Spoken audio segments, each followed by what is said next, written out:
سکتی وہاں جسم بہت قیمتی ہوتے ہیں۔ جس معاشرے میں انسانوں کی کوئی قیمت نہیں ہوتی وہاں عزت کی بولی سب سے اونچی لگتی ہے۔ جس معاشرے میں انسانوں کی کوئی قیمت نہیں ہوتی وہاں بنتے ہوا سرے بازار طبلے کی تھاپ پر ناچتی ہے، اور جس معاشرے میں انسانوں کی کوئی قیمت نہیں ہوتی وہاں بھوک تہذیب کے آداب بھلا دیتی ہے۔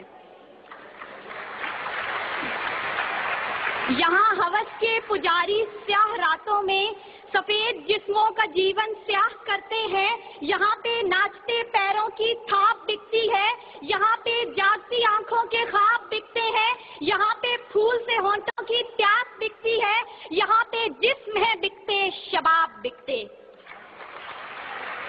عالی وقار بھوک 2 وقت کی روٹی کے عوض بنتے ہوا کو ابن آدم کی ہوس کا نشانہ بننے پر مجبور کر دیتی ہے، لیکن کہیں کوئی قیامت نہیں اترتی۔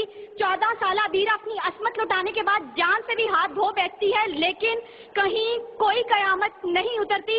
تھر کی جلتی ریت پر ننگے پاؤں چلنے والی قوم کا صدر اسلام آباد کی سڑکوں پر مرسیڈیز میں سفر کرتا ہے، لیکن کہیں کوئی قیامت نہیں اترتی۔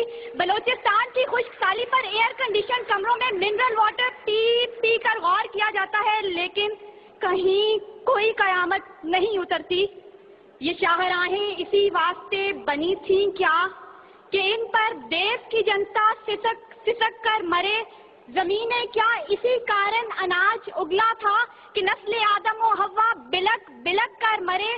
ملے اسی لیے ریشم کے ڈھیر بنتی ہیں کہ دخترانے وطن تار تار کو ترسیں، چمن کو اسی لیے مالی نے خون سے سینچا تھا کہ اس کی اپنی نگاہیں بہار کو ترسیں۔ عالی وقار یہ ہے اسلامی جمہوریہ پاکستان، جہاں ہر کوئی اپنی دھن میں مگن ہے، سر کھجانے کی فرصت نہیں، دائیں بائیں کی فکر نہیں، ہر شخص بھوکا ہے۔ کوئی اقتدار کا طالب ہے تو کوئی شہرت کا بھوکا، کوئی دولت کا پرستار ہے تو کوئی پیٹ کا بھوکا، کوئی بھنگ کے ایک پیالے کے عوض اپنا سب کچھ نچھاور کرنے پر آمادہ تو کوئی طاقت کا بھوکا۔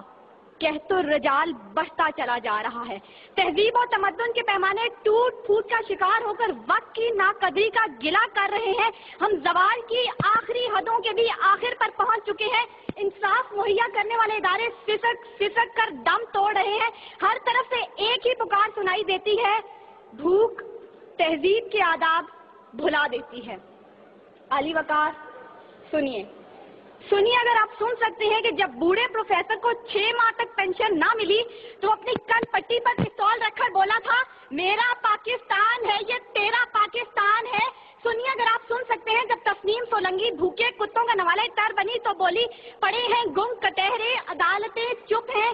سنیے اگر آپ سن سکتے ہیں جب مزدور شام کو خالی ہاتھ گھر لوٹا تو اپنے بچوں سے نظریں چراتے ہوئے بولا ہے تلخ بہت بندائے مزدور کے اوقات۔ سنیے اگر آپ سن سکتے ہیں کہ وزیر اعظم کی کھلی کچہری میں خود سوزی کرنے والا شخص بولا تھا میں بھی پاکستان ہوں تو بھی پاکستان ہے۔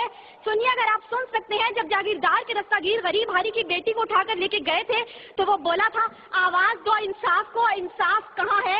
سنیے اگر آپ سن سکتے ہیں کہ ڈما ڈولا کے بے گور و کفن لاشیں چلا چلا کر کہہ رہے ہیں نوید دو انسان کو کہ انسان مر گیا۔ سنیے اگر آپ سن سکتے ہیں ڈاکٹر آفیہ صدیقی آج بھی سراپا سوال ہے ذمہ دار کون؟ سنیے اگر آپ سن سکتے ہیں لال مسجد کے شہداء کہہ رہے ہیں پاک فوج تو زندہ باد۔ اور سنیے اگر آپ سن سکتے ہیں جب بے روزگار باپ نے اپنی 3 جوان بیٹیوں کو موت کے گھاٹ اتارا تھا تو بولا تھا عجب رسم ہے چارہ گروں کی محفل میں لگا کر زخم نمک سے مساج کرتے ہیں، غریب شہر تڑپتا ہے ایک نوالے کو، امیر شہر کے کتے بھی راج کرتے ہیں۔ عالی وقار بھوک تہذیب کے آداب بھلا دیتی ہے۔ غربت سے مجبور لوگ اپنے بچے بھون کر کھا جاتے ہیں، اپنے گردے اور آنکھیں بیچ ڈالتے ہیں، اپنی 8 سالہ بچیاں دلالوں کے حوالے کر دیتے ہیں، اپنے خاندان کے ساتھ آگ میں کود جاتے ہیں، دریاؤں سمندروں میں چھلانگیں لگا دیتے ہیں، پنکھوں کے ساتھ لٹک جاتے ہیں، ٹرین کی پٹری کے آگے لیٹ جاتے ہیں۔ غربت، ظلم اور مہنگائی سے مجبور لوگ اپنے معصوم بچوں کے گلے کاٹ دیتے ہیں۔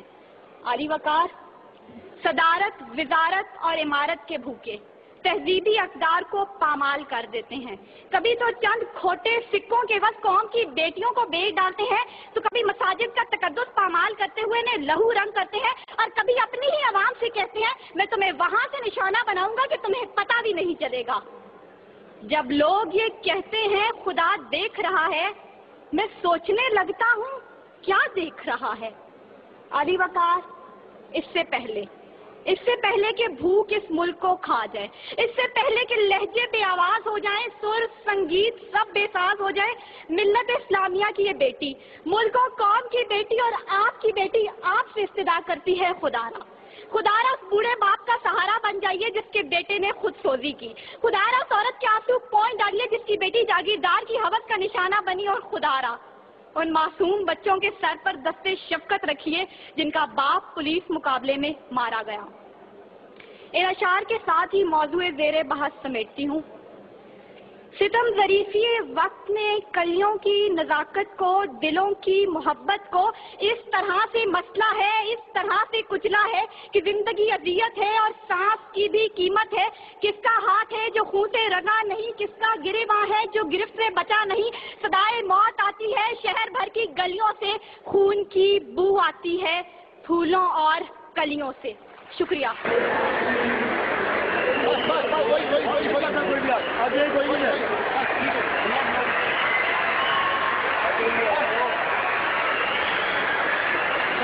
بھائی